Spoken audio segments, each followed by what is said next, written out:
Bonjour et bienvenue dans le podcast Campai, format interview. Aujourd'hui, j'ai le plaisir d'accueillir Charlotte du JNTO Paris, qui est responsable des partenariats et de la formation. Alors le JNTO, c'est l'Office national du tourisme japonais. Bonjour Charlotte. Bonjour Gaëlle, bonjour à tous. Merci d'avoir répondu à l'invitation. Alors, tu es né en 1973. Comment tu t'intéresses au Japon? Depuis quand je m'intéresse au Japon? Depuis la fin du lycée. Ouais, je pense depuis la terminale, plus précisément.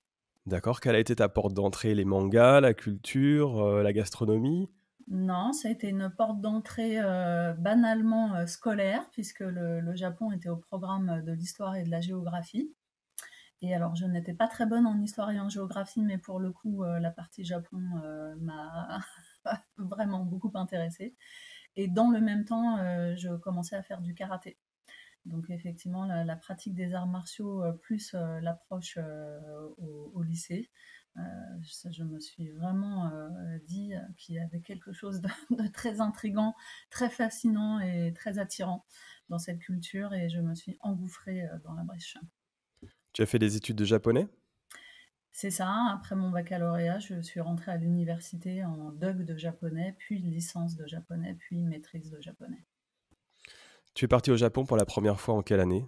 Alors la première fois que je suis partie au Japon, c'était en 1993, l'été qui a suivi ma première année de fac de japonais. J'étais à Jussieu. À l'époque, c'était à Jussieu, Paris 7. Et dans la foulée, au bout d'un an, je me suis dit, comme d'habitude, une langue, ça s'apprend pas que sur les bancs de l'école, ça s'apprend surtout dans le pays. Donc je suis partie le premier été dans une famille japonaise à Osaka. J'imagine qu'après, il y a eu de nombreux voyages au Japon. On va en reparler un petit peu aussi, Ah ouais. pas que de ton expérience personnelle. Est-ce que tu as vécu au Japon et si oui, quand et combien de temps? Alors j'ai vécu au Japon une première fois en tant qu'étudiante boursière, donc durant mes études à Paris 7. Je suis partie pendant une année qui était une année d'échange en fait entre deux facs, une fac à Kobe et une fac, la mienne, à Paris 7. Donc j'ai passé une année universitaire à Kobe. Et puis la deuxième fois que j'y ai vécu, c'était en 2007. J'ai démissionné de mon emploi à l'ambassade du Japon de Paris, emploi que j'occupais depuis 7 ans. Et je suis partie au Japon pour travailler dans une société japonaise qui m'avait recruté pour un emploi sur place. Et donc j'ai tout lâché ici pour partir là-bas. Je suis restée 2 ans et puis je suis rentrée en France. Depuis combien de temps tu travailles au JNTO Paris? Je travaille au GNTO depuis quasiment 14 ans, dans quelques mois, semaines. Ça Est-ce fera que tu peux 14 ans. nous expliquer en quelques mots ou un peu plus en quoi consiste ton travail au JNTO? Oui, je peux. Mon travail au GNTO consiste, alors je fais différentes tâches, mais globalement, comme tu l'as dit, je suis responsable des partenariats et de la formation, c'est-à-dire que je fais du B2B, je ne m'occupe pas vraiment des particuliers, des voyageurs. Je travaille essentiellement avec les tours opérateurs et les agences de voyage, mais pas seulement, hein. Il arrive bien sûr pour des salons ou pour dépanner à l'accueil que je renseigne aussi des particuliers, ça va de soi. Mais sinon, je travaille essentiellement pour ça. Donc ça veut dire quoi? Ça veut dire les tours opérateurs ou les agences de voyage, ils ont besoin de beaucoup d'informations et de beaucoup de conseils sur la destination, parce que l'expertise n'est pas toujours la même en fonction des agences de voyage et en fonction des agents. Donc il y a des gens qui sont hyper calés, qui travaillent dans des agences spécialistes qui font que du Japon ou presque. Et donc voilà, j'ai pas forcément énormément à leur apprendre, ou alors c'est des demandes très très pointues. Et puis il y a des gens qui débarquent soit dans un tour opérateur, mais avant ils s'occupaient de Cuba, de l'Argentine, et tout à coup ils sont postés au Japon et à l'Asie, donc ils ont besoin d'aide. Et puis plus quotidiennement, des agents de voyage qui ont des demandes de clients et qui connaissent pas forcément la destination, pour peu qu'elle soit un peu spécifique ou pointue, ils ont besoin d'aide. Ça, c'est vraiment un travail qui est assez récurrent. Et puis après, bah, toujours dans l'optique de former en quelque sorte les tours opérateurs, on organise aussi des farm trips, donc des éductours au Japon pour leur faire découvrir des régions, ce qu'on peut y faire, comment, etc. Donc je les emmène, donc je contribue à élaborer l'itinéraire, à choisir ce qu'on va faire sur place et tout, et surtout je les accompagne. Et puis je fais des formations aussi pour les agents de voyage et ou les chefs de produits tour opérateurs. Ça peut être du classique pour ceux qui ne connaissent pas et qui ont besoin de base, comme ça peut être du pointu. Là, dernièrement, j'ai fait une formation sur le Tohoku auprès d'un tour opérateur et pour ses agents.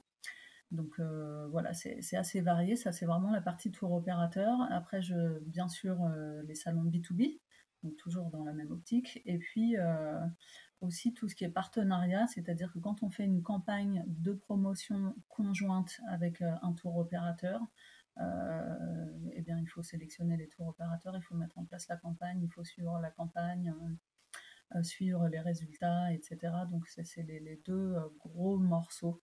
Après, je participe avec mes collègues à rédiger nos articles de newsletter et un tas d'autres petites choses qui sont peut-être moins visibles. Mais ouais, en tout cas, ce qui est sûr, c'est que c'est un travail riche, varié et très prenant et qu'on n'a pas souvent de période de creux. Au-delà de ton poste, quelle est la mission du JNTO au global? Alors, la mission du GNTO global, c'est bien sûr de fournir de l'information sur le Japon et d'une manière plus générale, c'est de faire venir les visiteurs étrangers dans son pays. Bien sûr, ça c'est la mission de tout office du tourisme, qu'il s'agisse d'offices locaux ou d'offices nationaux. Et d'ailleurs, on est également membre de l'ADENET, l'association des offices de tourisme étrangers en France. Donc nous, la mission, c'est ça. C'est pour les motiver à venir, il faut les aider. Donc ça passe par de l'information. Donc c'est aussi bien nous au niveau de notre accueil, et tous les offices de tourisme n'ont pas d'accueil public, je précise. Nous on a un accueil, les gens viennent, ils nous posent des questions, on leur donne des brochures, on leur donne des cartes, on leur explique, on leur donne des conseils, etc. En essayant néanmoins de ne pas se substituer à une agence de voyage, parce que les tours opérateurs et les agences de voyage sont nos partenaires aussi, donc on ne peut pas marcher sur leur plate-bande, et puis chacun son métier. On ne peut pas non plus faire un voyage de A à Z, savoir dans quel hôtel il va loger, à quelle heure part son bus, etc. Ça, c'est pas notre métier. Mais voilà, donc ça, c'est la mission principale du GNTO, c'est de faire venir les visiteurs étrangers dans son pays, et donc nous, on est là pour aider, faire la promotion et donner de l'information. Combien de personnes travaillent au JNTO Paris? Est-ce qu'il y a beaucoup d'expertises différentes ou est-ce qu'il y a finalement plusieurs personnes qui font le même métier? Alors on est 9-10, j'ai toujours un doute. Donc voilà, la fourchette n'est pas très large, on est entre 9 et 10, donc on va dire une dizaine, qui se répartit en une direction qui vient du Japon. Donc plusieurs personnes sont envoyées du Japon comme directeur, et on a également un directeur général qui chapeaute tout ce petit monde. Et puis il y a les employés locaux comme moi. Et les expertises sont différentes puisque moi je vais m'occuper des agences de voyage et tour opérateurs pour le marché français. Mais notre bureau gère également d'autres marchés. Donc j'ai une autre collègue qui s'occupe des marchés, en l'occurrence suisse et belge. Et elle s'occupe également du segment luxe. J'ai une autre collègue qui s'occupe de tout ce qui est presse, aussi bien les médias traditionnels que les blogueurs, les influenceurs, tout type de médias. J'ai un collègue qui s'occupe du MICE, donc tout ce qui est congrès, incentive, voyage de récompense, etc. J'ai une autre collègue qui s'occupe un peu de tout ce qui est salon. Pas que, elle s'occupe aussi de Instagram. Donc voilà, on a chacun effectivement des missions, mais on travaille vraiment en très bonne entente, et ça c'est quelque chose que j'apprécie beaucoup au bureau. C'est qu'on n'est pas dans la petitesse, on n'est pas dans l'étroitesse d'esprit, on a chacun des missions et des secteurs, mais on s'aide régulièrement et on travaille en bonne entente, on peut se dépanner, puis il y a des choses qu'on fait ensemble, bien sûr, des grands projets qu'on fait ensemble en équipe. Est-ce qu'il y a un accueil en présentiel au JNTO? Et si oui, en quoi il consiste? J'imagine qu'on vous demande par exemple beaucoup de brochures. Quelle est la mission du JNTO sur l'accueil physique? Effectivement, on a un accueil physique. Alors, certains s'en plaignent parce que les lieux ne sont pas très spacieux et puis parce qu'il prend fin à 13 heures.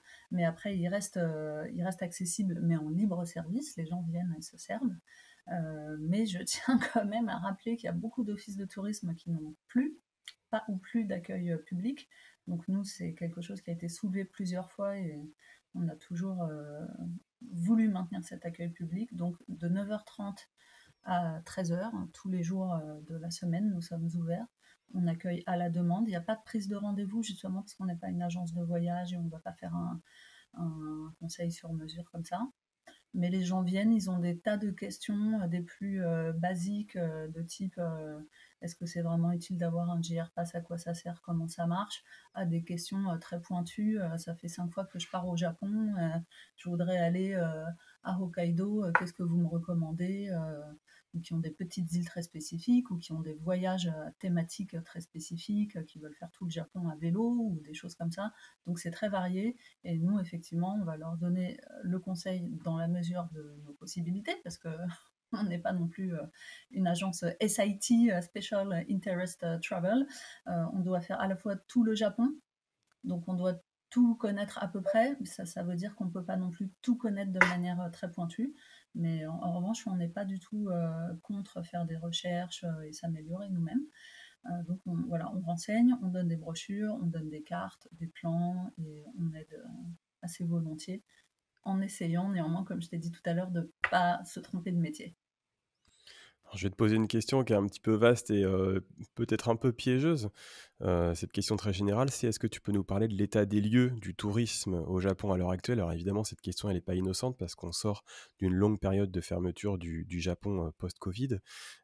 Qu'est-ce que c'est aujourd'hui le tourisme au Japon en quelques phrases? Le tourisme au Japon aujourd'hui, c'est toujours quelque chose qui est très en vogue. C'est-à-dire que nous, on s'aperçoit que d'année en année, et ça avant la Covid, je précise, puisqu'il y a une vie avant, une vie après, et il y a eu une vie pendant aussi, tant bien que mal. Avant la Covid, on notait d'année en année une fréquentation croissante. Donc ça veut dire que déjà l'engouement pour le Japon, l'intérêt pour la destination ne décroissait pas. Ça, c'était vraiment un phénomène notable et intéressant. On s'est dit que peut-être qu'avec la crise de la Covid, étant donné, comme tu le sais, que les frontières sont restées fermées assez longtemps, plus longtemps que d'autres pays, ça c'est général à l'Asie, mais c'est particulier au Japon. On s'est dit que peut-être ça allait jouer, qu'il y aurait peut-être un sentiment de lassitude. On a beaucoup écouté nos partenaires agences de voyage et Théo là-dessus sur leur avis.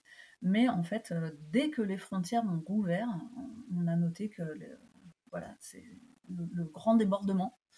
Donc les demandes ont afflué de toutes parts, aussi bien chez nous que chez les tours opérateurs, les agences de voyage qui ont été débordées, qui en sont venues à refuser des demandes de dossiers. Nous, on avait des gens qui venaient chez nous en disant je suis allé chez un tel ou chez truc, mais ils refusent de prendre ma demande, est-ce que vous pouvez m'aider et tout. Et nous, on comprenait bien, hein, on ne leur jette pas du tout la pierre.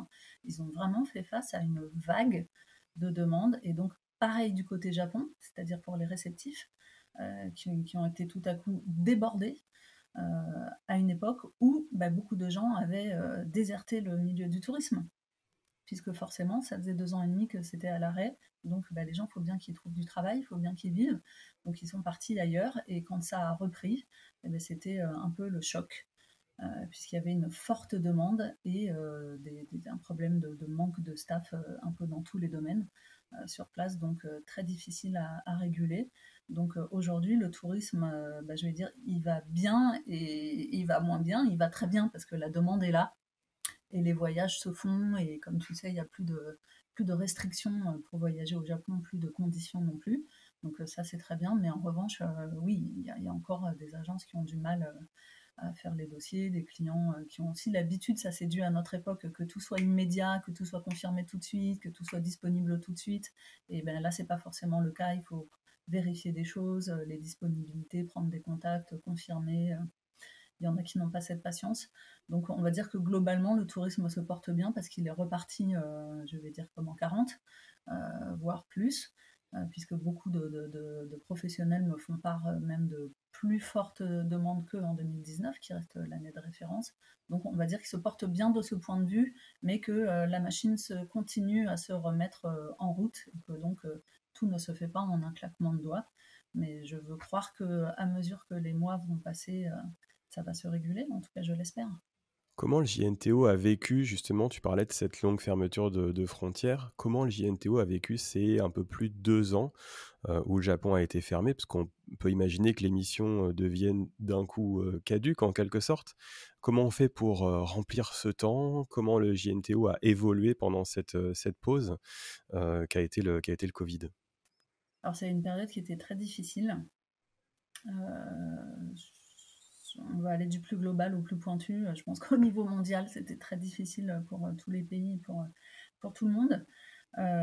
Au niveau du GNCO, ça a été très difficile aussi, puisque forcément, on est dans le domaine du voyage et que cette crise a fait que les pays étaient fermés pendant des mois et des mois, voire pendant des années. Donc effectivement, c'était très compliqué. Il faut un peu se réinventer, mais sans y avoir été préparé. Donc on n'a pas été prévenu, il a fallu faire face et imaginer de nouvelles choses. Euh, donc on a changé de façon de travail, on a changé d'outils de travail, on a réfléchi différemment, on s'est organisé différemment. Euh, on a fait beaucoup plus de choses en ligne, on a été beaucoup plus dans l'échange avec les professionnels que dans la promotion à tout prix auprès des particuliers. Typiquement, il n'y a pas eu de campagne de promotion. On ne va pas faire une campagne de promotion de la destination alors qu'on sait qu'on ne peut pas s'y rendre. Mais on a essayé de rester présent à notre manière pour pas disparaître des radars, ni au niveau professionnel B2B, ni au niveau des particuliers en B2C. Mais c'est vrai que c'était une période assez difficile. Je sais pas, moi, à titre personnel, j'ai l'impression qu'on s'en est pas trop mal sorti, mais vraiment, c'était une période très difficile, pour pas dire assez violente, hein, je pense. Et ça a été quand même l'occasion aussi de mener une réflexion qu'on avait en tête depuis longtemps. Alors je sais que c'est très à la mode de parler du tourisme durable, et a fortiori depuis cette crise de la Covid, mais nous, et nous ne sommes pas les seuls, hein, je ne dis pas que nous sommes des cas uniques, mais nous, ça a été vraiment une occasion de se dire, bah, pour une fois qu'on a un petit peu plus de temps, puisqu'il y a des choses qu'on ne peut plus faire, on va essayer de se pencher sur cette question. Et c'est une question vaste, c'est une problématique qui n'est pas simple à résoudre. D'ailleurs, on est en chemin, hein. Moi, je ne vais pas dire que c'est abouti, ce serait pas très raisonnable. Mais on s'est vraiment penché dessus, donc ça veut dire des sondages, bah, d'abord beaucoup de réflexions en interne, beaucoup de réunions de réflexion, d'échange, on garde pas, on s'oriente comme ci, on s'oriente comme ça, etc. Après des pistes de travail, bon bah il faut qu'on interroge le public pour savoir ce qu'il en pense, faire un état des lieux, il faut qu'on interroge nos partenaires professionnels pour savoir ce qu'ils en pensent, ce qu'ils attendent de nous, etc. Et puis de là, mettre des pistes de travail en place, ce qui nous a conduit à produire une brochure, à mettre en place un site web dédié, à coopérer avec les éditions Viatao pour sortir un guide. Donc voilà, tout ça, ça a pris beaucoup de temps et c'est un temps que bah, cette crise nous a permis de prendre finalement. En début d'entretien, on parlait des différentes portes d'entrée pour s'intéresser au Japon. Depuis ton arrivée au JNTO, tu le disais, il y a à peu près 14 ans, est-ce que tu as constaté une évolution dans ce qui motive les touristes à venir au Japon? Est-ce que l'intérêt pour le Japon qui découle sur un voyage a évolué, lui? C'est une bonne et vaste question. C'est difficile de faire une réponse tranchée d'un bloc. Euh, je dirais que oui et non. Non, parce que les gens sont toujours très attirés par le côté imaginaire presque du Japon, ce pays qui est si loin, qui est fascinant de par sa culture très différente, de par son histoire très différente, ses codes de société très différentes. Enfin, en gros, c'est la différence qui fait l'attrait. Et ça, c'est une très bonne chose. Maintenant, il y a des petites nuances qui se sont marquées. Par exemple, les gens de ma génération et celle d'avant étaient beaucoup plus attirés par le côté très traditionnel. Comme moi, je suis arrivée au japonais par les arts martiaux. C'était beaucoup le cas à cette époque. Et aujourd'hui, c'est beaucoup plus la pop culture qui va attirer les jeunes. Mais ça dépend aussi justement des générations. Et puis ça dépend aussi de la fibre personnelle. Il y a des gens qui vont au Japon parce qu'ils savent que c'est le pays du bouddhisme, que c'est le pays du shintoïsme, que c'est un pays très respectueux de la nature. Donc ils vont y aller pour cette raison. Et puis il y a des gens qui vont y aller parce qu'ils savent que c'est aussi le pays des mangas, des animés, des jeux vidéo, des game centers, et qui sont très attirés par ça. Donc moi, globalement, j'ai l'impression que ça n'a pas énormément changé. Et ce qui n'a vraiment pas changé, c'est la recherche d'authenticité. Les gens vont au Japon parce que c'est le Japon, ils vont pas tellement au Japon par opportunisme, ils vont au Japon parce que c'est un pays unique. Je sais que c'est pas le seul sur la planète, mais vraiment parce que le Japon, c'est le Japon. Et très souvent, le mot qui revient, c'est le rêve. Beaucoup de gens rêvent d'aller au Japon. Et il y a des gens qui rêvaient d'y aller, qui sont allés, et en général, ils ne sont pas revenus déçus. Ça, c'est une très bonne chose aussi, c'est une chance qu'on a. Et puis, il y a des gens qui rêvent toujours d'y aller, qui savent qu'ils vont y aller, ça fait partie des voyages d'une vie. Et puis, il y a des gens qui rêvaient d'y aller, ils y sont allés une fois, puis ils y sont allés 2 fois, 3 fois, 5 fois.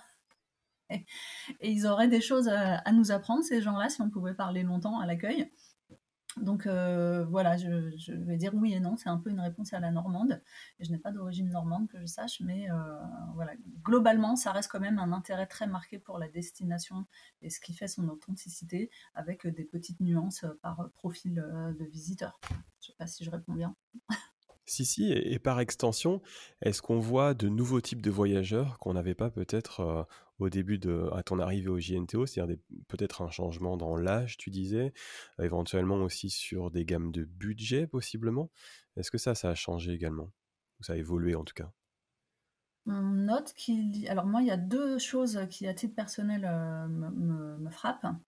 C'est que quand je suis arrivée au GNTO il y a 14 ans et quand j'ai commencé à travailler avec les professionnels, comme j'étais leur porte d'entrée quelque part, ils se plaignaient à moi qu'on ne voyait le Japon nulle part. Ils disaient, vous communiquez pas, on vous voit pas, faudra pas vous étonner s'il n'y a pas de visiteurs qui viennent dans votre pays et tout. Bon, parfois je me faisais pas agresser, je vais pas exagérer, mais vraiment je prenais des reproches et je me disais oui, c'est intéressant, effectivement, il n'y a pas des campagnes d'affichage tout le temps partout. Et aujourd'hui, ces mêmes professionnels me disent ah mais le Japon, on ne voit que vous, on n'entend parler que que de vous, que ce soit de notre fait ou pas d'ailleurs. Je sais bien qu'on n'a pas l'exclusivité de la visibilité et c'est heureux, mais effectivement, que ce soit nous à notre niveau ou que ce soit parce qu'il y a un nouveau café qui sort, parce qu'il y a un nouveau magazine qui sort, parce qu'il y a un énième guide qui sort, parce qu'il y a des films qui sortent, voilà, le Japon est partout, donc de notre fait ou pas, ça c'est une grosse différence. Une autre différence, c'est qu'au début, on me disait le Japon en destination MICE, mais tu n'y songes même pas. C'est pas possible, c'est trop loin. Les gens qui partent pour du MICE, ils partent quelques jours, ils vont pas aller à l'autre bout de la planète pour quelques jours. Il y a du décalage horaire, c'est complètement impensable. Or, aujourd'hui, on a recruté quelqu'un pour développer le MICE il y a 6 ans, et si on a recruté cette personne, c'est bien parce qu'il y avait de la demande et qu'il fallait venir aider et booster. Donc ça s'est pas mal développé. Donc ça aussi, c'est une amélioration. Et la troisième chose que j'ai envie de dire, même si c'est pas exhaustif, c'est les familles. Et au début, il y avait aussi très peu de demandes de famille. C'était anecdotique. Parce qu'on nous disait, bah non, mais vous vous rendez pas compte, 5 billets d'avion, ou 4 billets d'avion, ou 3 billets d'avion, c'est une destination qui est chère. Et puis, est-ce que ça va être bien adapté pour les enfants, etc. Donc, c'était pas si fréquent que ça. Maintenant, les demandes sont hyper fréquentes, à tel point que nous, on vient de créer un petit dépliant à l'attention des familles, enfants et ados. Euh, Parce que voilà, il faut synthétiser 2, 3 tips qu'on avait déjà, mais qui étaient éparpillés dans un seul support. Et d'ailleurs, je suis désolée, son nom ne me revient pas là, mais il y a une jeune femme qui vient de sortir un guide pour les familles à Tokyo. Et c'est une question qui revient de plus en plus souvent. Donc ça aussi, ça fait partie des tendances notables, pour ne citer que cela. Je fais une toute petite parenthèse à destination de nos auditeurs. Quand on parle de MICE, on parle de tourisme d'affaires. Et ça m'élargit sur cette question. Le MICE, alors justement, en quoi ça consiste, le tourisme d'affaires au Japon? C'est quelques jours généralement, tu disais. Qu'est-ce qu'on fait? On fait des séminaires, les entreprises en profitent pour laisser leurs employés découvrir un petit peu la culture. Est-ce que c'est orienté, au contraire, assez libre? Alors, je voudrais pas te dire de bêtises dessus parce que c'est pas du tout mon segment, mais ce qui est sûr, c'est que le MICE, effectivement, c'est à la fois, en fait, pour décrypter, c'est Meeting, Incentive, Congress, Events. Donc c'est toute cette partie-là. Donc c'est en quelque sorte le tourisme d'affaires, mais pas que. Donc ça peut être un groupe de médecins qui part au Japon pour un congrès de quelques jours à Tokyo ou à Kyoto. Ils vont rencontrer d'autres homologues qui viennent eux-mêmes de pays différents, et ça se passe au Japon cette fois-ci. Ça peut être une société qui récompense ses collaborateurs parce qu'effectivement ils ont eu des bons chiffres, atteint leurs objectifs, et donc voyage de récompense, ou au contraire pour les encourager, pour faire du team building ou autre. Enfin, les formes sont assez variées, beaucoup de meetings en effet, et c'est du coup un segment et un type de voyage assez spécifique. Alors je voudrais pas me risquer à donner un nombre de jours moyen inexact, mais c'est sûr que autant du point de vue du loisir, on s'aperçoit que les demandes récentes vont plus vers le minimum 2 semaines, voire 3 semaines, qui devient assez fréquent, ou plus, alors que là aussi, il y a quelques années, c'était 2 semaines, c'était déjà pas mal, mais c'était plus une semaine à 10 jours. Et le MICE, il faudrait que j'interroge mon prochain collègue, mais on est plus sur quelques jours. On est plus sur quelques jours. Donc avec le voyage inclus, ça peut faire une semaine. Mais sur place, ça fait pas forcément une semaine complète. Ça dépend, hein, bien sûr. Mais globalement, je pense qu'on est plus sur une semaine que sur 3 dans le loisir. Alors justement, parmi les touristes pardon, francophones que vous connaissez très bien au Japon, euh, on dit toujours que le touriste francophone a plus de congés que beaucoup d'autres nationalités et reste plus de temps en vacances. Est-ce que c'est le cas aussi au Japon? Combien de temps en moyenne restent les touristes francophones au Japon? Et est-ce que c'est vraiment plus que les autres nationalités? Je ne sais pas, il faudrait faire une comparaison avec les autres pays que je n'ai pas là sous la main. Mais c'est vrai que les Français ont beaucoup de vacances, et quand ils sont en famille, ils en profitent quand même pour partir pendant l'été pour optimiser la durée de leur séjour. Mais d'un autre côté, il y a aussi beaucoup de Français, et pas seulement, là c'est les gens de la planète entière, qui veulent aller au Japon pour voir les cerisiers. Et donc dans ces cas-là, les congés sont moins longs que pendant les congés d'été. Donc dans ces cas-là, ils vont plus peut-être partir 2 semaines, mais là, je ne veux pas te donner des stats non avérées sur la durée de séjour moyen, surtout que le pays a rouvert depuis octobre. Donc les choses ont changé, on n'a pas encore beaucoup de recul. Mais par rapport aux autres pays, je ne sais pas. Mais ce qui est sûr, c'est que quand on va au Japon depuis l'Europe, forcément, c'est un pays lointain. Donc on ne va pas partir sur un week-end prolongé comme on pourrait le faire dans un pays voisin ou limitrophe, c'est évident. Donc, les gens aussi veulent en profiter. Et de mon point de vue, de ceux que je connais, c'est-à-dire les Français, ils vont au Japon, ils savent qu'il y a beaucoup de choses à voir, beaucoup d'endroits à découvrir. Et en général, c'est souvent du 15 jours, 3 semaines. En tout cas, récemment, c'est ce qu'on a constaté. On va faire un petit segment prix là, je vais te poser plusieurs questions en une. Depuis la reprise, alors on est sur une année quand même assez exceptionnelle, comme tu le disais il y a quelques minutes. On s'aperçoit qu'il y a beaucoup de prix qui ont énormément évolué. Alors, à commencer évidemment par l'aérien, alors ça c'est exogène, hein, c'est pas lié au Japon en lui-même. Mais on s'aperçoit aussi que le Japon essaye, on a l'impression de capitaliser sur une forme de nouveau tourisme. Je pense à plusieurs Matsuri, donc le Awa Odori, le Gion Matsuri, le Nebuta aussi, qui ont créé des places haut de gamme, qui n'était pas du tout le cas avant la pandémie. On voit aussi qu'il y a des recherches qui sont faites, par exemple à Kyoto, on en parlera un petit peu plus tard dans le cadre du surtourisme, entre guillemets, où la municipalité réfléchit à mettre une tarification différente entre les résidents et les touristes. Et puis il y a évidemment le JR Pass, un très gros sujet, avec l'augmentation qui a été annoncée il y a quelques semaines, quelques mois par Japan Railways, de plus de 70, enfin d'environ 70% d'augmentation à partir du mois d'octobre. Comment c'est perçu tout cela, ces augmentations de prix, à la fois par le JNTO et peut-être dans les retours clients que vous avez? On est possiblement un peu tôt, en dehors de l'aérien, où là on le subit déjà depuis un an, mais est-ce que c'est un sujet? Est-ce que ça génère une difficulté, peut-être une incompréhension? Est-ce que c'est des échanges que vous avez, vous? Alors, comme tu viens de le souligner, on va dire que du point de vue des retours clients, on n'en a pas encore, parce que pour le JR Pass hein, notamment, parce qu'effectivement, tu l'as souligné, c'est une augmentation drastique. Là, le prix va vraiment flamber d'un coup d'un seul. Donc là-dessus, comme ça n'est pas encore effectif, on n'a pas encore de retour. Nous, justement, on renseigne les gens quand ils viennent à l'accueil. On leur demande toujours quand ils partent, parce que quand ils nous disent est-ce que le JR Pass ça vaut la peine ou pas, ben, on leur demande d'abord quand comptez-vous partir. S'ils nous disent dans 15 jours, on leur dit oui, oui, bon, bien sûr, ça dépend de leur trajet, d'un tas de périmètres que tu connais très bien. On ne dit pas oui, cash comme ça, mais c'est sûr que s'ils nous disent je pars en novembre prochain, là, on commence à regarder de plus près leur itinéraire et le nombre de trajets qu'ils comptent faire et on les prévient.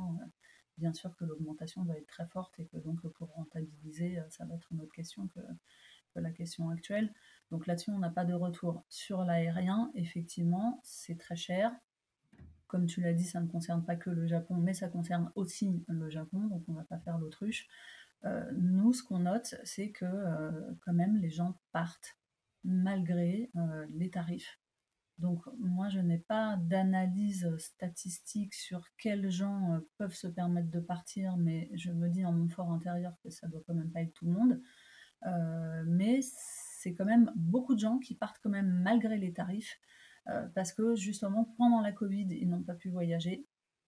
Donc pour certains, ils ont pu économiser et ça faisait tellement longtemps qu'ils avaient reporté et rêvé de ce voyage que là, ils y vont, même si c'est très cher.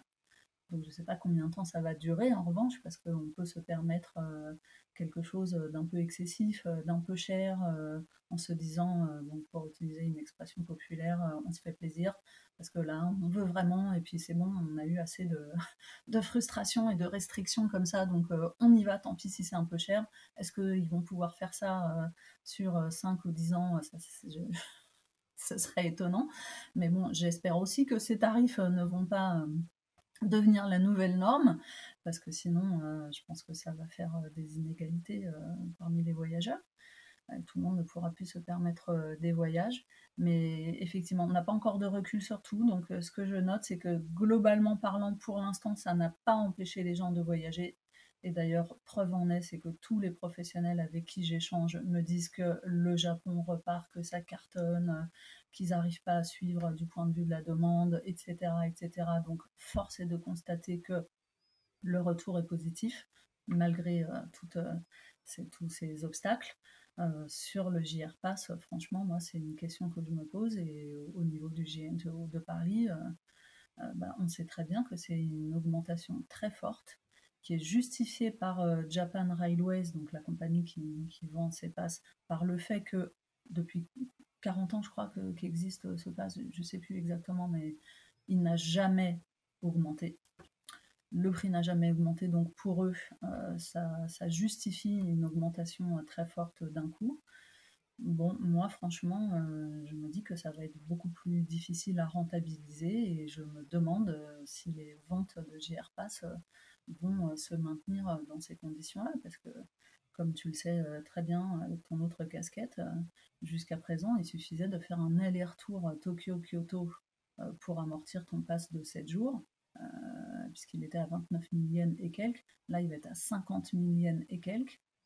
Le billet de train, lui, n'a pas changé dans les mêmes proportions, il n'a pas augmenté dans les mêmes proportions, donc ça ne va pas être aussi intéressant. Moi, je trouve ça évident. Donc voilà, je ne sais pas franchement si les gens vont continuer à l'acheter dans les mêmes proportions, parce que ça devient moins intéressant, c'est évident. On a déjà parlé et puis on en reparlera du segment luxe, donc je vais garder la suite de la question pour la réponse pardon pour un petit peu plus tard. Je voulais faire un petit crochet par les Suica. Alors c'est un sujet qui est relativement récent parce qu'il y a quelques semaines, Japan Railways, donc JR East en l'occurrence, pour ce qui est de la Suica, a annoncé que il mettait plus en avant désormais la carte Welcome Suica, qui est un petit peu la petite sœur de la carte Suica réservée aux touristes, du fait de problèmes de microconducteurs. Et on a appris tout début août, enfin toute fin juillet pour une mise en place tout début août, que la carte Suica ne pouvait désormais plus être achetée au Japon, à l'exception des cartes enfants, des cartes pour les commuters, pour les personnes à mobilité réduite également.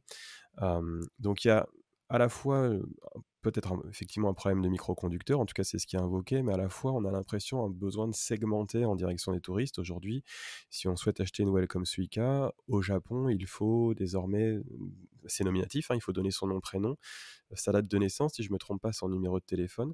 Est-ce que tu sais ce qu'il y a derrière ça? Est-ce que c'est un besoin plus de traçage, sans aller jusqu'à une forme de complotisme, mais est-ce qu'il y a un besoin pour JR East de mieux maîtriser le sujet Suica, ou est-ce que c'est quelque chose qui est assez naturel à ton avis dans l'évolution du produit?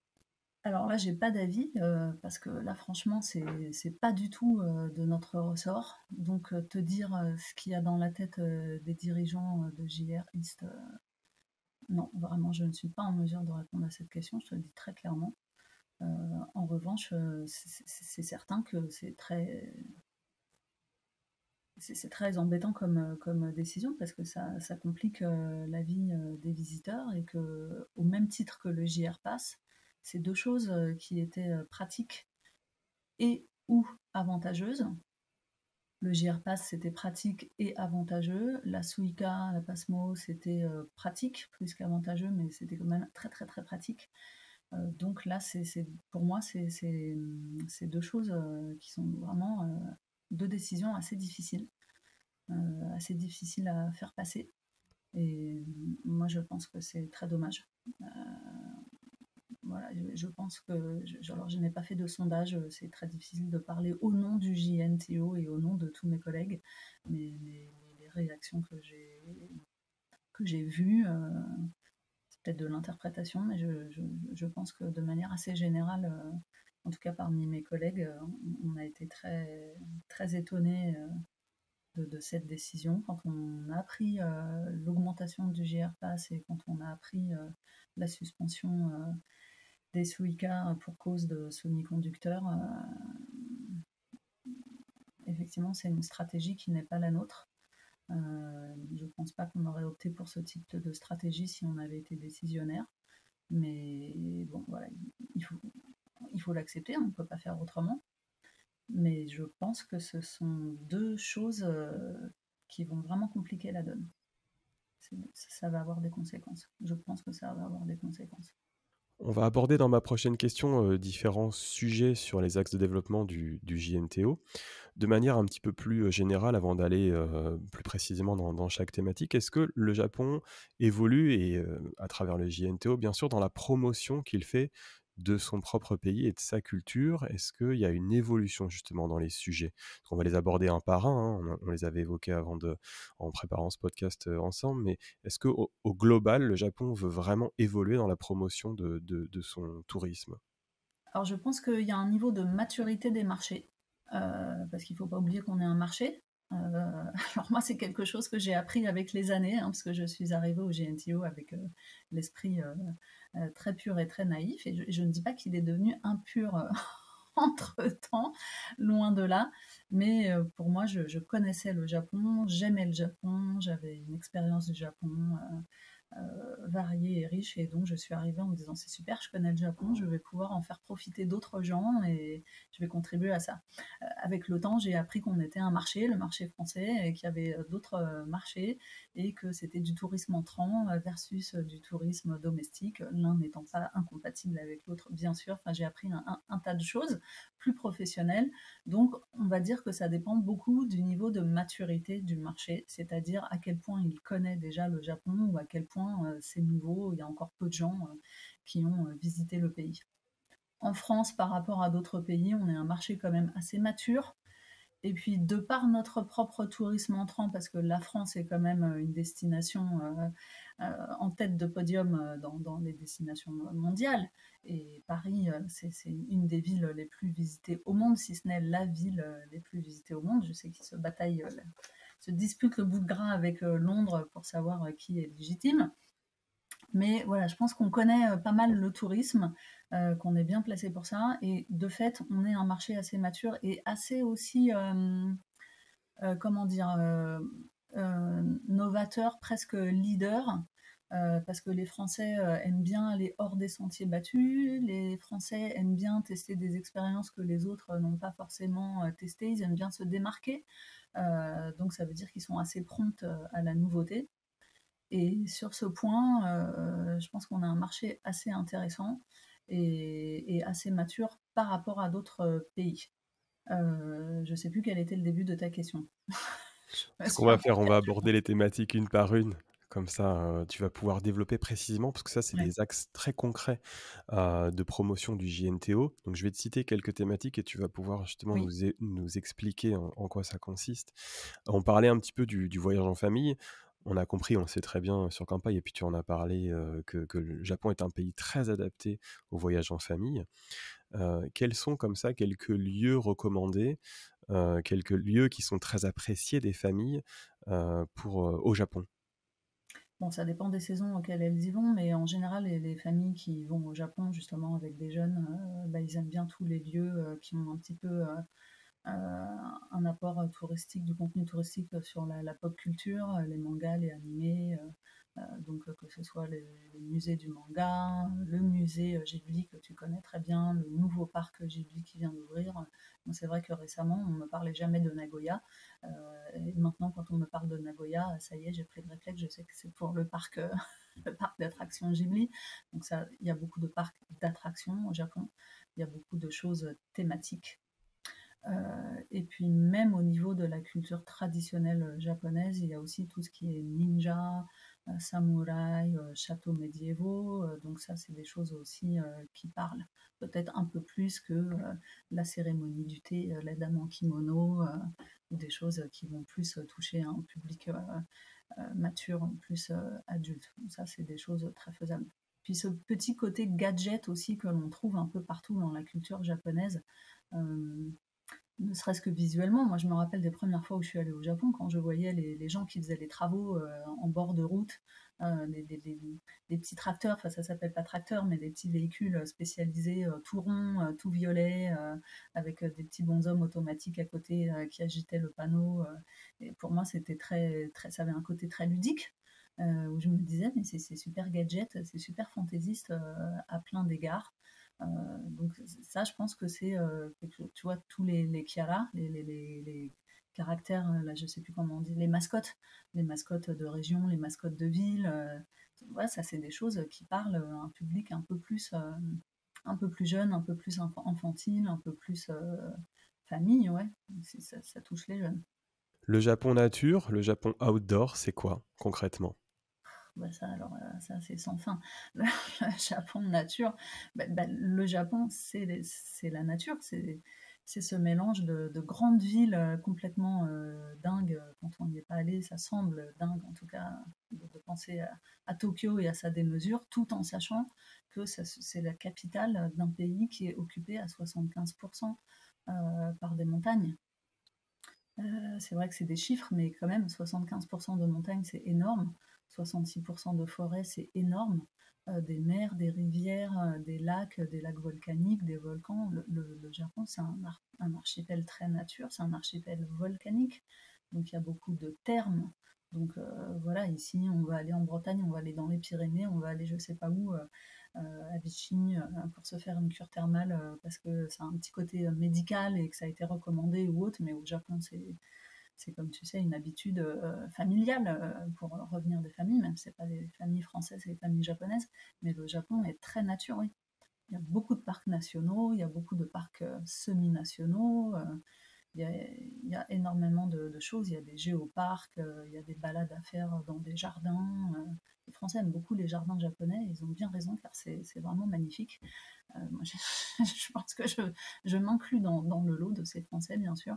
Donc, du point de vue de la nature, que ce soit une nature travaillée, façonnée par les mains de l'homme, avec justement l'art paysager japonais, ou que ce soit la nature présente par essence, par exemple avec les parcs nationaux qui savent très bien préserver cette nature existante, effectivement au Japon le choix est large et donc ça permet quelques activités outdoor, ne serait-ce que la marche. Les Japonais aiment beaucoup marcher, comme tu sais, ils sont très friands de randonnée. Alors j'apporterai quand même un tout petit bémol sur la, la conception, le concept même de marche, de hiking, de randonnée. Je sais qu'en France, on a une idée on associe très vite la nature et l'outdoor à l'aventure. Et parfois, on part au Japon en se disant ça va être l'aventure parce que je vais faire du hiking dans les montagnes de telle région, à Hokkaido, je passe à côté d'un volcan et tout. Puis quand on y va, on arrive, la nature est là, tout à fait présente et c'est très beau, ça n'enlève rien à la beauté des lieux, mais c'est hyper balisé, c'est très fléché, c'est très encadré. Il faut passer dans le Tourism Center avant d'aller faire sa marche dans le parc national de Hokkaido parce qu'il y a des ours et donc on va avoir une petite vidéo qui vous débriefe sur comment se comporter dans le parc et a fortiori comment se comporter si on rencontre un ours et puis on vous met un petit tampon sur la main pour signifier que vous avez bien assisté au pré-briefing et ce sont des choses qui pour nous ne sont pas habituelles, ne sont pas ordinaires et qui peuvent surprendre. Donc il faut savoir que parfois il y a un décalage, mais c'est un décalage qui est tout à fait normal puisque comme on l'a dit au début, ce sont deux cultures différentes avec deux histoires différentes et donc deux façons d'appréhender les choses de manière différente. Donc ben voilà, à Rome, comporte-toi comme un Romain. Il faut s'adapter, mais la nature n'en est pas moins belle et voilà, il y a effectivement pas mal d'activités faisables en ce sens. Et là encore, on a sorti une brochure tout à fait récemment sur les activités outdoor, nature et outdoor au Japon, une brochure qui est aussi consultable de manière digitale sur notre site web. Pour rebondir sur ce Japon nature, on entend beaucoup ces dernières années parler de tourisme durable. Est-ce que tu peux nous expliquer concrètement en quoi ça consiste? Parce que l'image un petit peu malheureusement du Japon sur ce sujet-là, en tout cas sur le sujet écologique, c'est que le Japon n'est pas toujours à la pointe. On nous remonte souvent, les lecteurs de campagne qui voyagent au Japon nous remontent souvent qu'ils ont été choqués ces dernières années, par exemple, par le fait que tout est emballé, suremballé dans du plastique. Alors, on va pas parler de la chaîne du recyclage, mais le tourisme durable qui est aujourd'hui de plus en plus mis sur le devant de la scène, et y compris par le JNTO, est-ce que tu peux nous l'expliquer? Oui, je vais essayer. Effectivement, le Japon a ses contradictions et il n'est pas le seul. Nous avons les nôtres aussi. Alors, c'est pas une raison, hein, je ne suis pas en train de dire c'est bien puisqu'on a tous nos contradictions. Non, non, je pense que le tourisme durable, c'est quelque chose de récent. D'ailleurs, je ne pense pas, c'est un fait. Il y a des gens qui se sont réveillés il y a très longtemps, hein, je ne remets pas ça en question. Les terres d'aventure, Tirawal, Balaguer, tous ces gens qui ont fondé ATR, Agir pour un tourisme responsable. Il y a des gens qui sont au fait depuis très longtemps et pour qui c'est l'ADN et qui n'ont d'ailleurs pas forcément un label parce qu'ils font partie, ils estiment que c'est dans leur façon d'être et que ça n'a pas à être prouvé par un label, mais d'une manière plus globale, les gens lambda comme toi et moi, même si je ne le connais pas très très bien, euh, c'est sûr que ça reste un sujet assez récent et nous, on s'est penché dessus récemment, comme je l'ai dit tout à l'heure, pendant la crise de la Covid. Donc, il y a un long chemin à parcourir, il y a beaucoup de choses à faire. Donc, au niveau du tourisme, ça nous concerne. On essaye de développer en ayant bien conscience, on ne fait pas l'autruche, qu'il faut prendre l'avion pour aller au Japon. Malheureusement, on n'a pas encore trouvé d'équivalent en sachant que les Français, dans leur grande majorité, ont 5 semaines de congés par an. Donc c'est compliqué d'aller au Japon en bateau ou en train ou que sais-je. Il y aurait des alternatives, mais sont-elles réalisables pour la plupart des voyageurs que nous sommes? Personnellement, malheureusement, je ne pourrais pas. Donc on a des contraintes. Donc une fois passée cette contrainte, si on décide malgré tout d'aller au Japon, on essaye de faire en sorte à ce que son séjour sur place soit le plus durable possible, c'est-à-dire on essaye de ne pas changer ses habitudes. Si on fait le tri chez soi, on fait le tri là-bas. Si on consomme pas trop de plastique jetable chez soi, on essaie de ne pas en consommer plus au prétexte qu'on est en vacances et donc bon c'est bon, on peut se permettre plus de choses. Donc c'est avant tout un comportement individuel et en tant que voyageur, on est une personne, donc on essaye d'être la plus respectueuse possible de l'environnement qui nous entoure, que ce soit chez nous ou que ce soit en voyage, et que ce voyage soit au Japon, au Costa Rica ou au Sénégal, on essaye de se comporter correctement. Donc au Japon, tu as raison, il y a des contradictions. Effectivement, il y a beaucoup d'emballage parce que les Japonais sont très très forts pour le tri sélectif des déchets. Et moi, c'est quelque chose qui continue à m'impressionner. Quand j'arrive au Japon, je prends un TGV, que j'arrive à destination dans la gare, que c'est hyper clean partout et qu'il y a des poubelles de tri partout, alors qu'on ne peut pas en dire autant en France.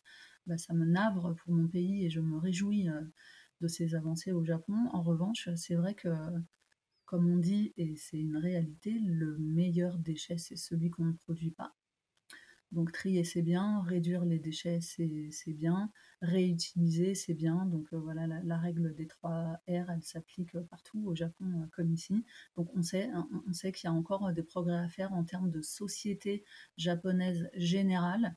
Là-dessus, on n'a pas la main, mais nous, on essaye de faire au mieux pour donner les bons conseils, pour que le voyageur adopte les bonnes attitudes. Et c'est pour ça qu'on a fait cette première brochure un peu inspirationnelle pour donner des idées d'activité, des idées d'hébergement, des idées de comment se comporter, quoi, comment voyager un peu différemment. Un peu, parce qu'on ne peut pas se révolutionner soi-même non plus du jour au lendemain. Et puis c'est aussi pour ça qu'on a travaillé avec Viatao pour un guide avec des vraies adresses, des vraies activités, que ce soit hébergement, activités, comment dire, restauration, alimentation, etc. Mais c'est sûr que c'est pas un sujet simple et qu'on n'est pas encore arrivé au bout du chemin. Il y a encore du chemin à faire et nous, on n'a pas l'intention de s'arrêter en cours de route. Il y a 3 pics touristiques principaux au Japon dans l'année. Le printemps avec les cerisiers dont tu parlais tout à l'heure et un petit peu plus large également. L'été du fait des grandes vacances, entre guillemets, beaucoup d'entreprises ferment, on a le loisir de pouvoir partir plus longtemps. Et Ouais. puis, depuis quelques années avant le Covid, l'automne, qui est devenu un troisième gros pic. Et je crois que le JNTO travaille désormais sur ce que tu appelles la désaisonnalisation. C'est très intéressant. Est-ce que tu peux nous en dire plus? Oui, alors ça fait longtemps, mais c'est vrai que c'est difficile. Ça fait longtemps qu'on tient cette parole, mais elle n'est pas toujours entendue, hélas. Mais bien avant la Covid, hein, ça fait déjà longtemps, parce que le Japon, je vais répéter des choses basiques, mais qui, qui coulent de source quand même. Le Japon, c'est 3000 km du nord au sud et c'est 47 préfectures. C'est de nombreuses régions. Donc pourquoi se contenter de toujours les mêmes villes? Et le Japon, c'est pas que les cerisiers. Là encore, moi, avant de rentrer au GNTO, j'ignorais qu'il fallait aller au Japon pour les cerisiers. Et oui, j'avais bien été témoin de la beauté éphémère de ce phénomène. Mais pour moi, le Japon, c'était beau toute l'année parce que j'y avais habité, j'y étais allée en vacances d'été, j'y étais allée pour des stages, pour des petits jobs, etc. Donc je ne comprenais pas hein, tout à coup quand j'ai compris que les gens bloquaient sur les cerisiers et voulaient aller au Japon absolument début avril. Mais je me suis dit, mais pourquoi? Je ne comprenais pas. Bon, après, j'ai bien dû me résigner, puis j'ai compris aussi qu'en termes de JNTO, ça avait été aussi quelque chose, un symbole un peu mis en avant au début, dans les premières années de campagne de promotion touristique, parce qu'il fallait bien trouver quelque chose qui accroche et qui parle, et puis ça a tellement bien pris, racine, si je puis dire, que effectivement, maintenant, c'est un peu difficile de passer à autre chose et de convaincre les gens qu'on peut apprécier le Japon en toute saison. Et il faut avoir en tête que le Japon, sur la planète, en termes d'hémisphère et en termes de latitude, se trouve plus au sud que la France. Donc, Tokyo, par exemple, se trouve au niveau du détroit de Gibraltar. Donc, c'est bien plus au sud. Et donc, on peut aussi aller au Japon en hiver. Mais ça, ce sont des habitudes très ancrées. Les Français, en hiver, où est-ce qu'ils vont? Ils vont soit au ski, parce que ce sont les sports d'hiver, soit ils vont dans des destinations soleil, parce que le froid les fait déprimer et ils ont envie d'un peu de soleil et de chaleur. Donc ils vont traverser la planète pour aller en République dominicaine ou ils vont aller en Casamance pour profiter un petit peu du soleil et de la plage en février. Bon, c'est difficile de convaincre les Français qu'ils peuvent aller au Japon à un autre moment que pendant les cerisiers, mais c'est une réalité. C'est vraiment, on peut apprécier le Japon en toute saison. Alors, comme on disait tout à l'heure, il y a des différences culturelles, il y a des différences historiques, il y a des différences sociétales aussi. Il y a aussi des différences climatiques. Donc, même si le changement climatique touche toute la planète, C'est vrai que les étés au Japon sont plus chauds et sont plus humides.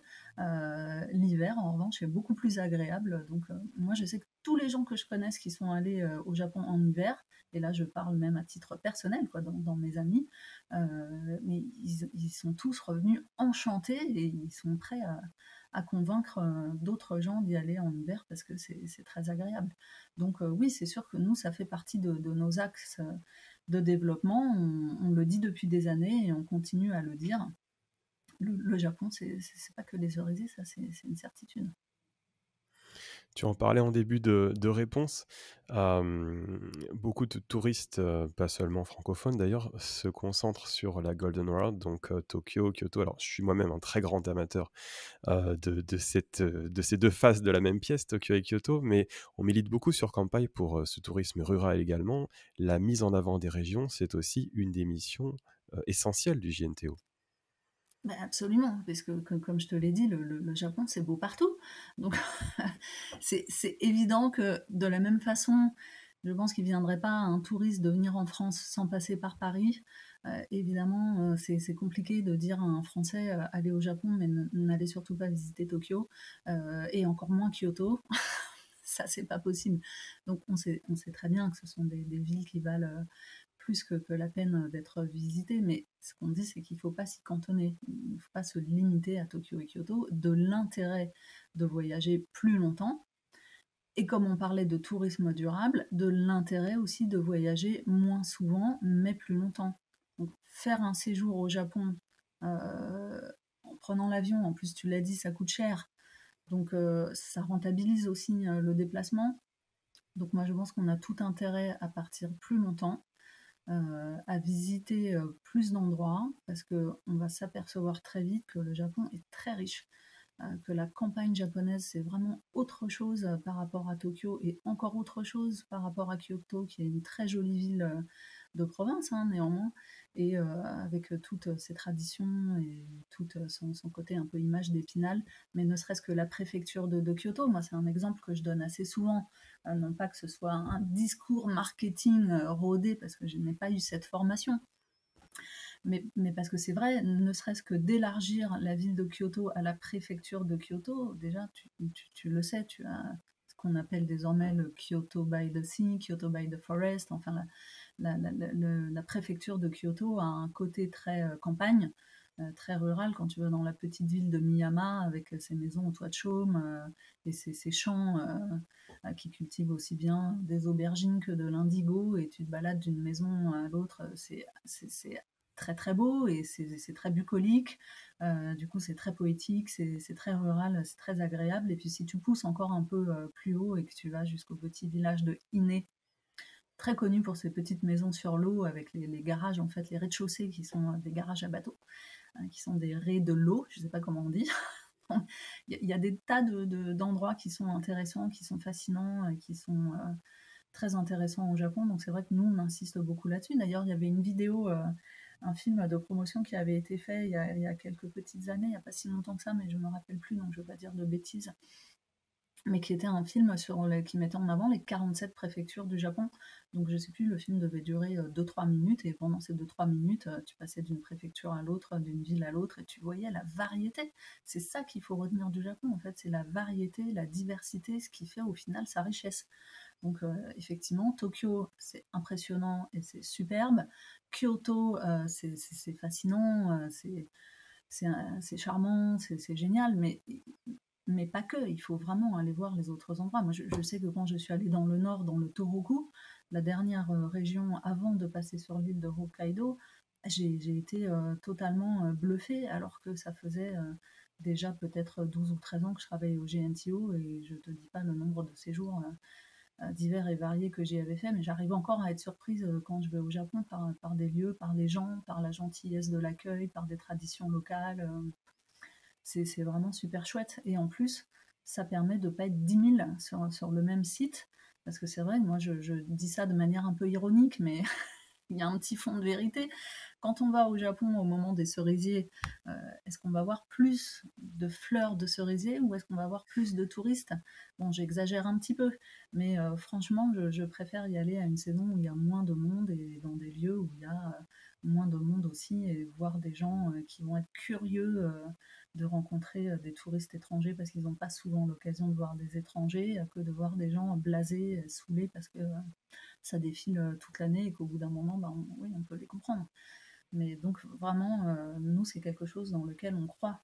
Il faut vraiment aller voir d'autres choses, voyager le plus longtemps possible, peut-être moins souvent parce que ça a un coût, mais faire des beaux voyages riches. Dernière grande thématique avant d'aborder le dernier segment de ce podcast, la montée en gamme du tourisme au Japon. Tu parlais un petit peu plus tôt du Japon luxe. Ouais. Qu'est-ce que c'est exactement?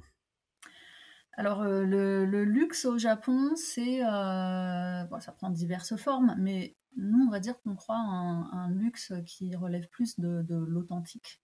Donc ça ne veut pas dire que quand tu ne voyages pas luxe, tu n'as pas accès à l'authenticité, mais on va dire que d'abord, en général, ce sont des voyageurs. Les voyages de luxe, ce sont des gens qui ont affaire avant tout à une agence de voyage en qui ils ont toute confiance et auprès de laquelle ils vont s'adresser quand ils ont un voyage en programme, en projet, que ce soit au Japon, que ce soit ailleurs, ils vont aller dans leur agence de voyage parce qu'ils savent qu'ils vont avoir un vrai service sur mesure, qu'on va leur proposer des prestations authentiques et des prestations exclusives qui vont leur permettre d'accéder à la culture japonaise dans des conditions privilégiées, hein, forcément, puisque ça ne va pas être donné à tout le monde, donc c'est une sorte de privilège.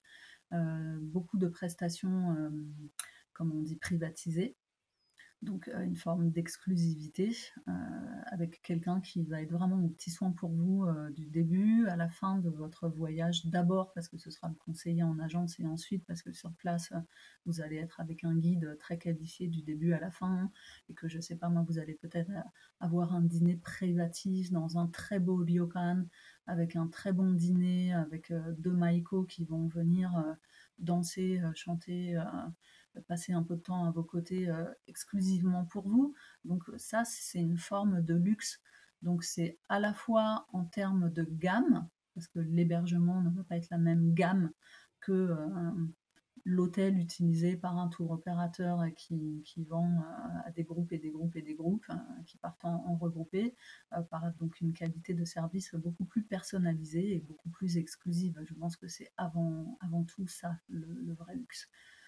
Maintenant, on a un site web aussi dédié à cette catégorie, donc les gens que ça intéresse peuvent aller voir. Il y a des choses qui sont plus difficiles à obtenir. Par exemple, tu sais qu'il existe des trains de luxe au Japon, le Seven Star à Kyushu, le Shikishima, qui font des trajets un peu particuliers, qui offrent des prestations superbes, mais qui sont tellement exclusives et donc tellement difficiles d'accès que c'est déjà totalement pris d'assaut par la clientèle domestique. Et la réalité, c'est que pour les touristes étrangers, c'est très très très difficile à obtenir. Donc ça, moi, c'est pas quelque chose sur lequel je vais insister. Il y a d'autres choses plus possibles, plus accessibles. Donc le luxe, c'est ça. Mais voilà, après, c'est pas non plus ma partie. Donc je, je, je sais pas si je dis tout bien, et je sais pas si je fais bien le tour de la question, mais je pense que c'est avant tout ça. Pas que.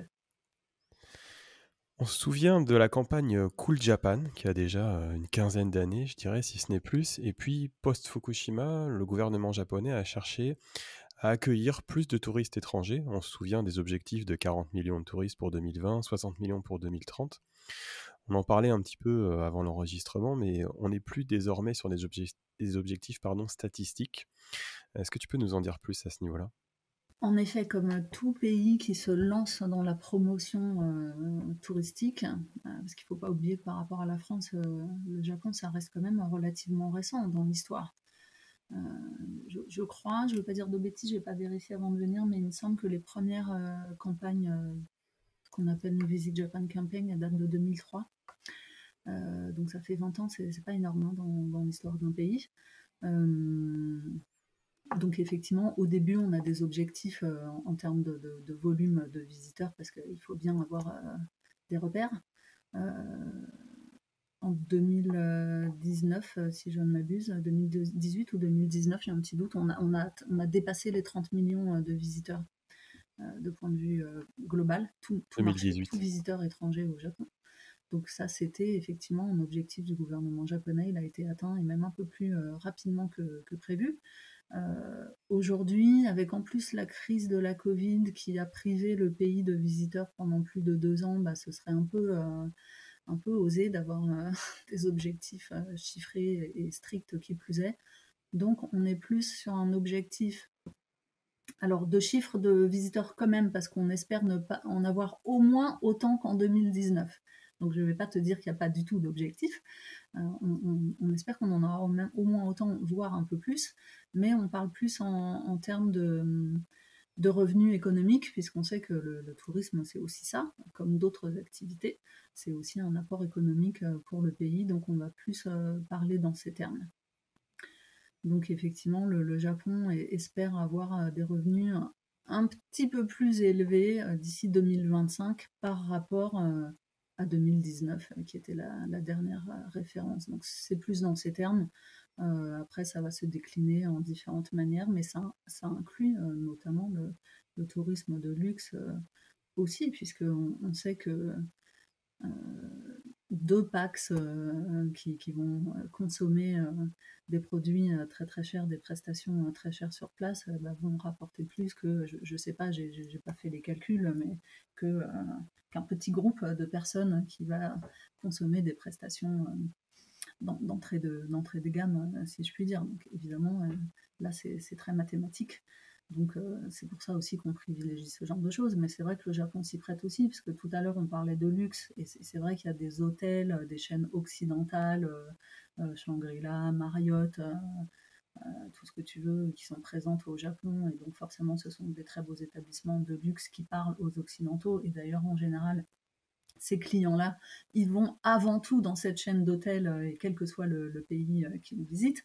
Mais moi, tout à l'heure, quand je te parlais de belles prestations, de beaux ryokan, d'authenticité, c'est qu'au Japon, bah oui, c'est très bien d'aller dans un hôtel Marriott, mais c'est aussi très bien d'aller dans un très beau ryokan dans une ville japonaise typique. Donc voilà, c'est vrai qu'aujourd'hui, on est moins dans des chiffres à tout prix. Pour rester un petit peu dans le sujet, dans la deuxième moitié de la décennie 2010, on commençait à parler de surtourisme au Japon, quelque chose qu'on n'aurait pas du tout évoqué une dizaine d'années auparavant. Et c'est vrai qu'on parle beaucoup de Kyoto, notamment du cœur de Kyoto à ce niveau-là. Comment se positionne le JNTO là-dessus? Eh bien, comme on l'a dit tout à l'heure, dans la régionalisation des visites, on se positionne comme ça. Nous, on n'est pas l'office du tourisme de Kyoto, on n'est pas un office de tourisme local, donc on n'a pas de décision politique à prendre en la matière. On ne peut pas décider des règlements, des taxes, etc. Mais en revanche, nous, depuis toujours et bien avant d'en parler, on a toujours prôné un tourisme vraiment éclaté, si je puis dire, c'est-à-dire pas concentré uniquement sur Tokyo et Kyoto. Tu parlais de la Golden Route tout à l'heure, effectivement, c'est Tokyo, Kyoto, Osaka. Hiroshima, c'est pas mal développé, donc je ne sais pas si c'est officiellement dans la Golden Route, mais en tout cas, c'est sûr qu'il y a énormément de gens qui y vont, et à juste titre, là encore, puisque c'est très intéressant.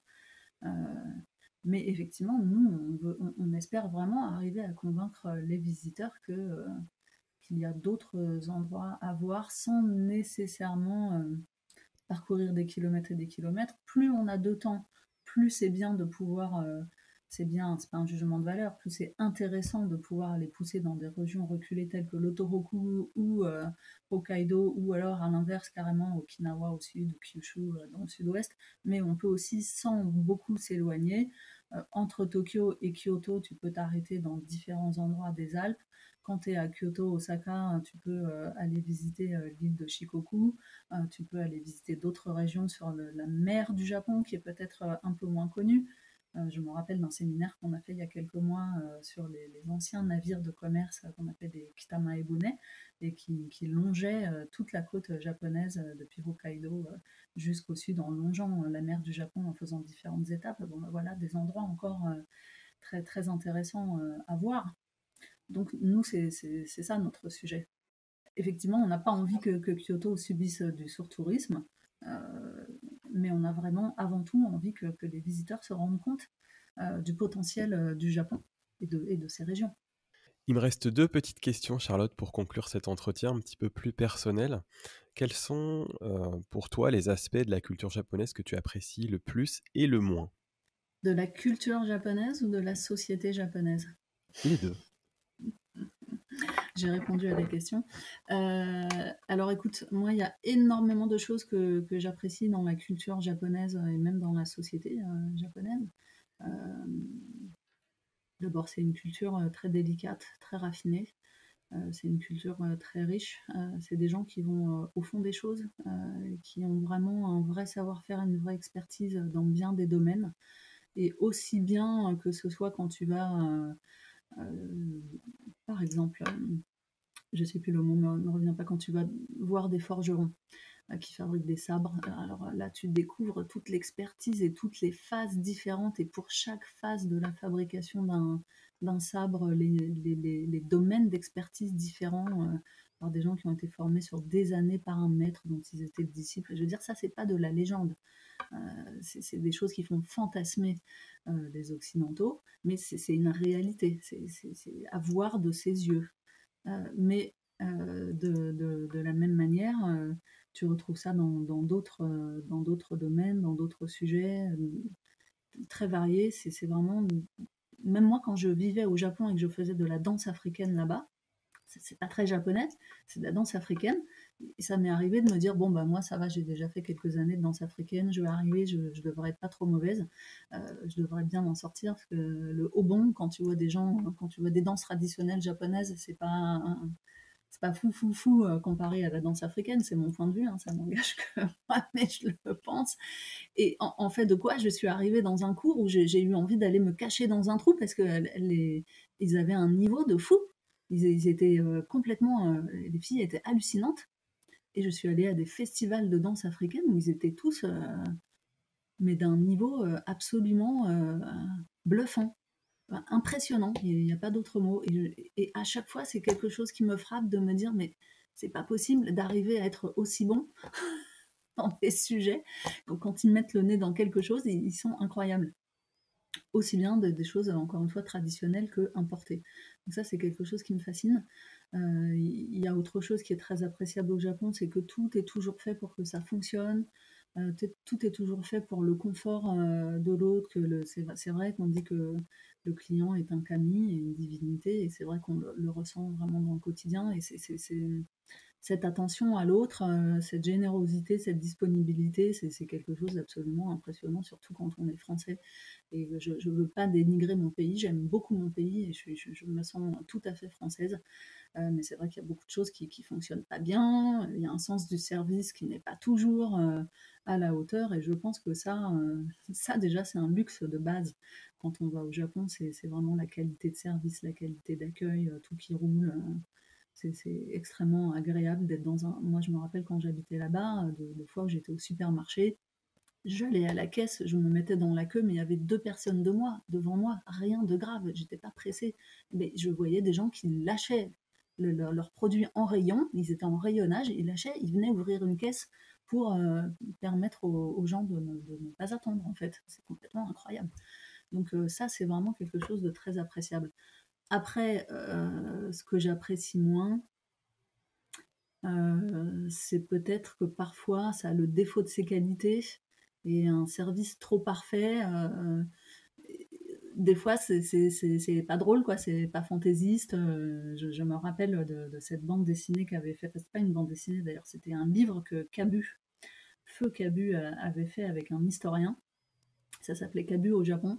Et il dessinait ça à un moment. Il disait, au Japon, tout est parfait, tout fonctionne toujours super bien, mais il y a des fois, on aimerait bien un peu de bordel. Enfin, je ne sais plus comment il le disait, mais c'était très bien croqué, très bien dessiné. Et c'est vrai que parfois, le côté latin que nous avons, parce que nous sommes des latins, ça manque un petit peu. Aussi le manque de contact physique parce que nous, en France, on se fait la bise, on se prend dans les bras, on se fait des câlins, on se tient la main. Ça, ce sont des choses qui ne sont pas japonaises, hein, encore une fois, différences culturelles, donc il n'y a pas de bien ou de mal, il y a des habitudes qui ne sont pas les mêmes, et parfois quand on réside là-bas, ça peut être un peu pesant parfois. Quoique, il y a des gens français qui n'aiment pas du tout le contact, donc ça, c'est très personnel aussi. Mais voilà, il y a des petites différences qui font que quand on vit sur place, c'est pas toujours simple. Tout comme c'est pas toujours simple, je suis sûre, pour un Japonais de vivre en France, évidemment. Pour finir, est-ce que tu aurais des recommandations, pro ou perso d'ailleurs, sur le Japon, des lieux, des activités? Quels seraient tes osusume? Alors, mes osusume, pour ne pas redire ce que j'ai déjà dit, donc je ne vais pas redire qu'il faut aller partout et en toute saison et voyager longtemps, et bien se comporter, avoir une valise durable, pas trop chargée. Et voilà, partez avec votre savon solide, partez avec votre shampoing solide, et ayez une valise légère et triez bien les quelque peu de déchets que vous fabriquerez. Mais au-delà de ça, j'ai envie de dire... c'est un avis personnel, parce que moi j'aime beaucoup ça, y compris en France et ailleurs, mais j'aime beaucoup découvrir les lieux à vélo. Donc quand on peut, arriver sur place et louer un vélo pour aller se balader. Alors c'est plus appréciable encore quand on est à la campagne, et de l'intérêt, encore une fois, de sortir des deux capitales actuelles et anciennes, vraiment d'aller dans la campagne, louer un vélo et se promener, c'est génial. Je le fais en France, je le fais ailleurs, je le recommande aussi au Japon.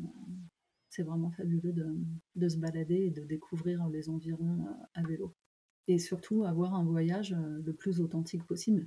Est-ce que tu as un dernier mot pour conclure?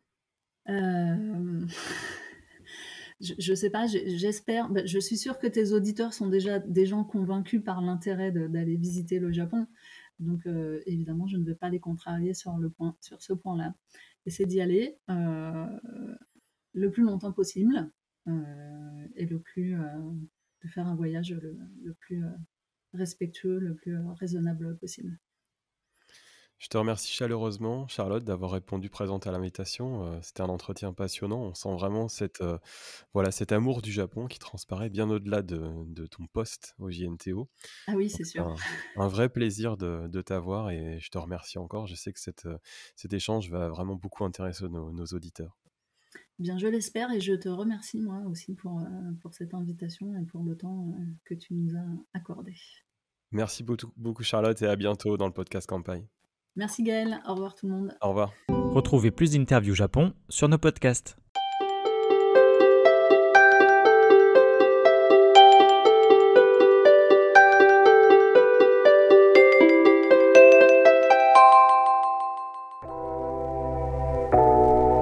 Merci d'avoir écouté cet épisode du podcast Kampai. Nous espérons qu'il vous a plu et que vous en avez appris plus sur le Japon. N'oubliez pas de vous abonner sur votre plateforme de podcast préférée, de nous noter 5 étoiles si vous le souhaitez, et on vous dit à bientôt pour le prochain épisode.